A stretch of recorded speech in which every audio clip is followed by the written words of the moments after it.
Hello everyone, hope you all are fine. Welcome to the Steno Success Classes.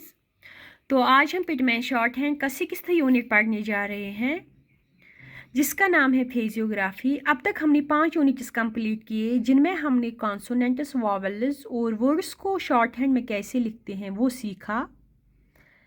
लेकिन आज का जो हमारा लेक्चर है, इस वाले लेक्चर में हम बहुत सारे वर्ड्स को एक साथ लिखना सीखेंगे। तो पहले हम बात करते हैं कुछ ग्रामोलॉग्स की कि इस वाले चैप्टर के जो ग्रामोलॉग्स हैं इनको हम पढ़ेंगे। इस वाले लेक्चर को ग्रामोलॉग्स को मैंने अलग से पढ़ाया है जिसकी लिंक मैं आपको डिस्क्रिप्शन बॉक्स में दूंगी। आप पहले जाके उनकी प्रैक्टिस करो, उनको अच्छे से पढ़ो, तब आपको ये सारे रूल्स अच्छे से समझ आएंगे।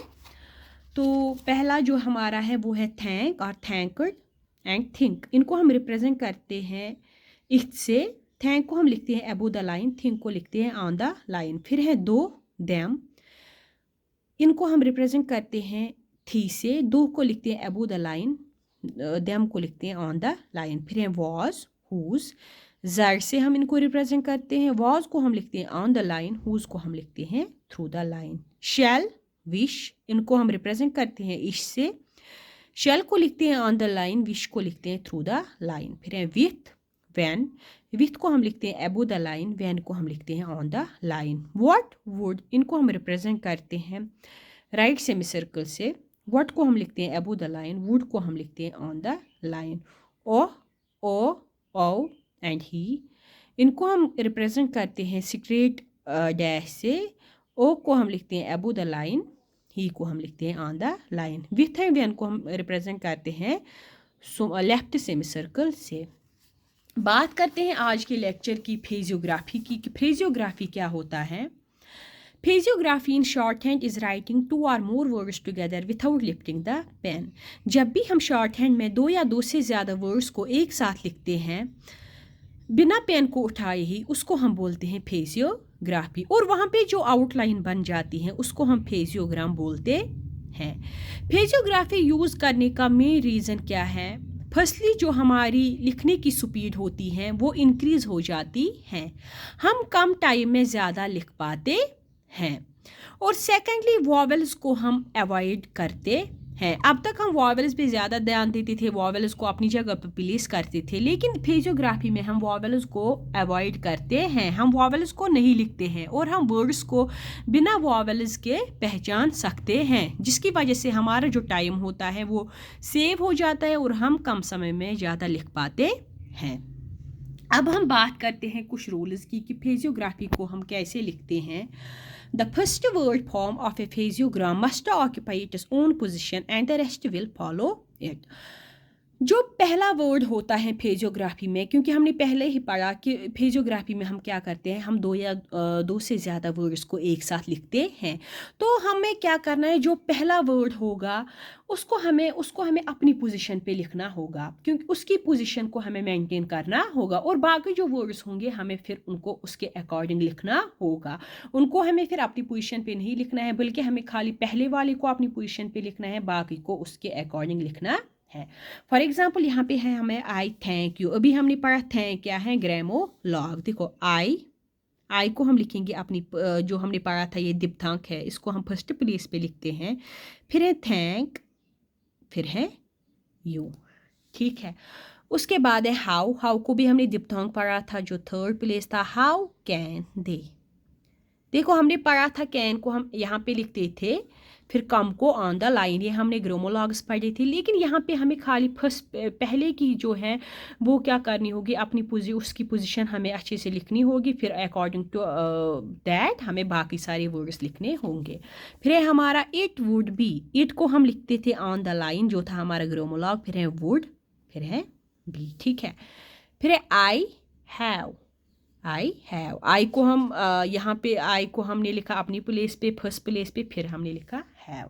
सेकंड जो रूल है हमारा वो ये है, when the first outline in the phraseogram is of first place it may be slightly raised और lowered so that the second stroke can also be written in its own position for easy facility.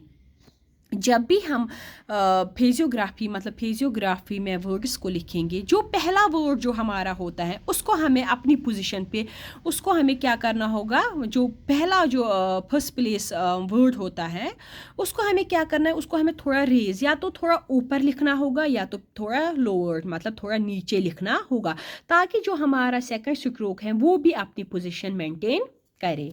ठीक है, मतलब कि अगर यहाँ पे अगर first stroke के बाद फॉर एग्जांपल आई है, अगर इसके बाद आया डाउन स्ट्रोक, ठीक है, तो हमें इसको क्या पहले वाले स्ट्रोक को थोड़ा अबव द लाइन लिखना होगा। अगर आई के बाद कोई ऊपर वाला मतलब कोई अपवर्ड स्ट्रोक आया तो उसके बाद हमें क्या करना है, इसको हमें थोड़ा नीचे लिखना होगा, लोअर। ठीक है, फॉर एग्जाम्पल यहाँ पे क्या है, आई हैव हैड। देखो एक तो आया आई, दूसरा हमने क्या पढ़ा था, हैव को हम कहाँ पे लिखते थे, जहाँ यहाँ पे क्या था फॉर, एंड फिर क्या था हैव को हम लिखते थे ऑन द लाइन, तो इसको भी हम लिखेंगे ऑन द लाइन। ठीक है, फिर है हैड। मतलब कि हमें क्या करना है, हमें ऐसे पहले स्ट्रोक को लिखना है ताकि जो सेकंड स्ट्रोक हो वो भी अपनी पोजीशन, जो उसकी पोजीशन है वो अपनी पोजीशन मेंटेन करे। ठीक है, फिर है आई सा दा। देखो आई सा, देखो सा क्या था, ये तो था अबो द लाइन, सा हम लिखते थे ना ऐसे, तो हमें इसको भी लिखना होगा अबव द लाइन। फिर है दा, दा को हम रिप्रेजेंट करते हैं, अब तक हमने पढ़ा था दा को हम ऐसे लिखते हैं, लेकिन फिजियोग्राफी में हम दा को टिक से भी रिप्रेजेंट करते हैं। ये हम जाके आगे जाके अच्छे से पढ़ेंगे कि कहाँ पे हमें टिक का यूज़ करना होगा और कहाँ पे हमें इन वर्ड्स को लिखना होगा, मतलब कहाँ पे पोजिशन विथ लोगोग्राम, विथ। ठीक है, लोगोग्राम के साथ इसको हमें यूज़ करना होगा। विथ को जो हमने पढ़ा था, विथ को हम ऐसे लिखते हैं। फॉर एग्जाम्पल पहला वर्ड है हमारा विथ मच। देखो मच को हम लिखते थे अबव द लाइन, ठीक था ना, तो यहाँ पे हम क्या करते हैं, यहाँ पे हम विथ को थोड़ा ऊपर लिखेंगे। ठीक है, फिर मच को लिखेंगे above the line, with much. फिर है विथ ईच। देखो विथ को लिखेंगे ऐसे, फिर ईच को लिखेंगे on the line. With which, which को लिखेंगे ऑन द लाइन, ईच को नहीं, ऐसे विथ विच। फिर है विथ ईच, विथ को हम देखो विथ को हम थोड़ा अब नीचे लिखेंगे। ठीक है, लोअर, देखो ऐसे ईच, क्योंकि ईच को हम लिखते थे थ्रू द लाइन ताकि हम इजीली इनको पहचान सके। थर्ड रूल की बात करते हैं जो है दिप्थोंग आई। हमने पहले भी पढ़ा था कि हम दिप्थोंग आई को बिफोर एम एंड एल के जो अपवर्ड एल होता है उसको उसके साथ इसको शॉर्टन करते हैं, मतलब एक ही टिक लिखते हैं। यहाँ पे क्या है, before K M and upward L the sign I is shortened, it is written with a single tick. जब भी आई आएगा किन के आगे, या के या एम या अपवर्ड एल के साथ, मतलब पहले अगर दिप्थोंग आई इनके पहले आएगा तो हमें इसको क्या करना होगा, हमें इसको शॉर्टन करना होगा, मतलब कि हमें इसकी एक ही टिक लिखनी होगी।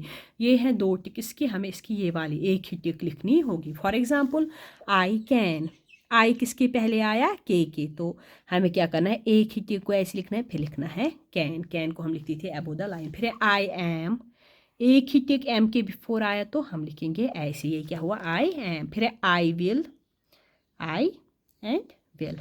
देखो आई को मैंने थोड़ा नीचे लिखा, यहाँ पे मैंने लिखा था ऊपर क्योंकि इनके साथ था फर्स्ट प्लेस से, तो यहाँ पे क्या था, यहाँ पे था अपवर्ड वॉवेल, तो मैंने इसको थोड़ा नीचे लिखा। अगर मैं इसको यहाँ, तो ये ऊपर इसके लाइन के ऊपर जाता, तो इसने क्या, दोनों स्ट्रोक्स ने अपनी पोजिशन मेंटेन की। तो बात करते हैं फोर्थ रूल की जो है हमारा ही।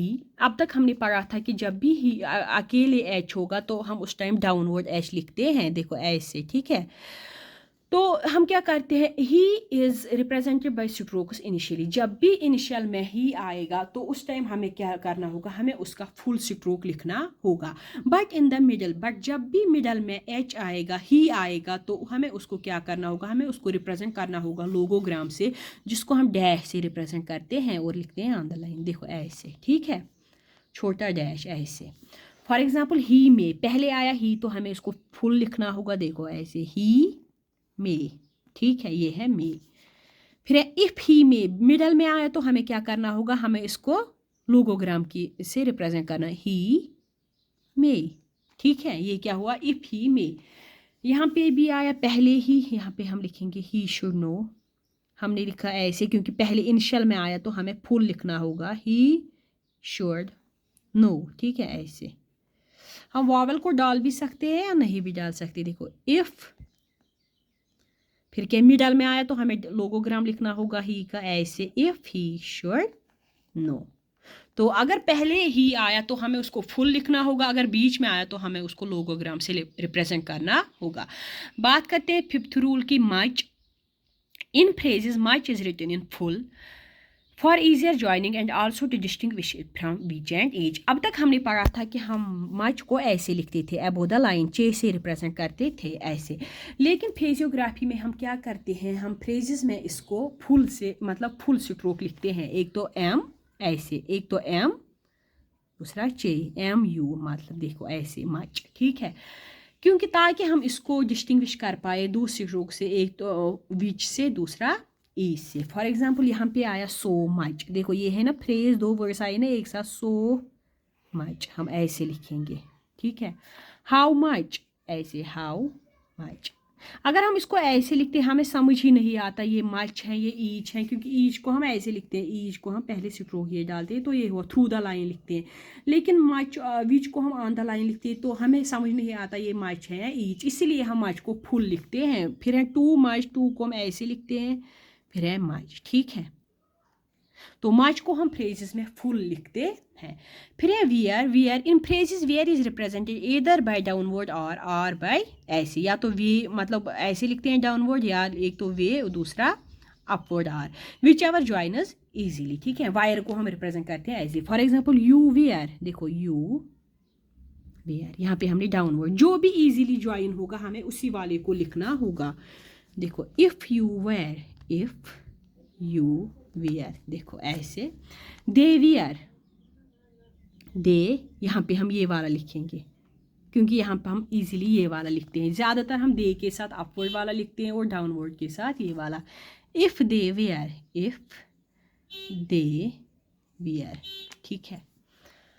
तो सेवन्थ रूल की बात करते हैं जिसमें हम हिम के बारे में पढ़ते हैं। In phrases the word him is represented by inserting a dot vowel at third place to distinguish it from me, M and my. अब तक हमने पढ़ा था कि एम को हम ऐसे रिप्रेजेंट करते थे, हिम को हम ऑन द लाइन लिखते थे। लेकिन हमें फ्रेजियोग्राफी में इसको थोड़ा डॉट से रिप्रेजेंट ऐसे, हिम एम के ऊपर लिखना होगा डॉट, ताकि हमें इजीली इसको रिकॉग्नाइज कर पाए कि ये हिम है, ताकि इनको हम डिस्टिंग्विश कर पाए मी एम माई से। ऑफ हिम, देखो ऑफ हिम, हमें लगता है ये आई एम है तो हम लिखेंगे ऑफ हिम, देखो हमें समझ आएगा कि ये हिम है, टू हिम ऐसे, ठीक है। फिर बात करते हैं टिक द की। अब तक हमने पढ़ा था टिक द को हम रिप्रेजेंट करते थे डॉट से ऐसे, ठीक है। लेकिन यहाँ पे हम क्या करेंगे, द को रिप्रेजेंट करेंगे स्मॉल टिक से। Join to a preceding character and written either downward from right to left. हम क्या करते हैं प्रीसीडिंग कैरेक्टर से, मतलब कि जो हम इसको पहला ये होता है, पहला स्ट्रोक, उसी के अकॉर्डिंग लिखते हैं, ठीक है। या तो इधर डाउनवर्ड या अपवर्ड लिखते हैं, या तो फ्रॉम राइट टू लेफ्ट या राइट टू लेफ्ट। डाउनवर्ड हम किन वर्ड्स के साथ इसको लिखते हैं, फॉर एग्जांपल ऑफ द, देखो ऑफ था डाउनवर्ड, हमने इसको ऐसे लिखा, ठीक है, नीचे की तरफ। एंड द, देखो नीचे की तरफ ऐसे। शुड द, एंड था ऐसे above the line, and the, ठीक है। शुड द ऐसे। विथ द, देखो विथ था ऐसे, विथ द। बाय द ऐसे, ठीक है। इफ द ऐसे नीचे, ठीक है। डाउनवर्ड किन वर्ड्स के साथ लिखते हैं ऐसे। हैव द ऐसे, हैव द, ठीक है। फिर बात करते हैं अपवर्ड की, कि अपवर्ड हम इसको कहाँ पे लिखते हैं, देखो बियॉन्ड द, ये है बियॉन्ड, इसको हम ऊपर की तरफ लिखते हैं, ठीक है। कि व्हाट के साथ भी हम इसको लिखते हैं, व्हाट द ऐसे, what the, how the, at the, which the ऐसे, वॉज द ऐसे, ठीक है। तो the tick the should not be use initially in a phraseogram. Phrases के साथ हमें कभी भी टिक को इनिशियल में नहीं लिखना होगा, तब हमें फुल द लिखना है ऐसे। जब भी इनिशियल में द आएगा उसको हमें फुल लिखना होगा। अगर मिडल में आया या किसी वर्ड के बाद आया तो हमें इसको क्या करना होगा, हमें इसको टिक से रिप्रेजेंट करना होगा ऐसे, डाउनवर्ड या अपवर्ड। फिर है ऑन द बट द, जो होते हैं हमें इनको थोड़ा स्लोप में लिखना होगा ताकि ये अच्छे से एंगल बना पाए। देखो ऑन को हम लिखते थे ऐसे, ठीक है ना, ऑन अबो द लाइन, फिर ऐसे, लेकिन ये क्या बोलता है हमें ऑन द और बट द को थोड़ा स्लोप में लिखना होगा। देखो ऑन अपनी पोजीशन पे लिखना होगा लेकिन बट स्लोप में, थोड़ा एंगल ये बनाए। बट द, बट को हम लिखते थे ऐसे, ये है द, लेकिन हमें इसको थोड़ा स्लोप में बट को लिखना है, ठीक है, ताकि ये कोई एंगल बना पाए। होप आपको ये अच्छे से समझ आया होगा। अगर आपको ये वीडियो अच्छी लगी हो तो please like, subscribe and share ज़रूर कीजिए। आप जाके इसकी अच्छे से प्रैक्टिस करो, इन ग्रामर को याद रखो और सारे रूल्स को याद रखो, ताकि आपका जो, क्योंकि फिजियोग्राफी मेन है, जितनी ज़्यादा आप वॉवल्स को अवॉइड करोगे, जितनी जल्दी आप वर्ड्स को पहचान पाओगे, उतना जल्दी जो आपकी स्पीड है वो इंक्रीज़ होगी और एक्यूरेसी भी आपकी इंक्रीज़ होगी। वर्ड एक्सरसाइजेस की आप अच्छे से प्रैक्टिस करो। इसके बाद हम पढ़ेंगे थोड़ा फ्रेजेस के बारे में, ग्रामर को भी हम पढ़ेंगे कि उनको कैसे करना है। फिर हम पैराग्राफ एक्सरसाइजेस करेंगे। Thank you.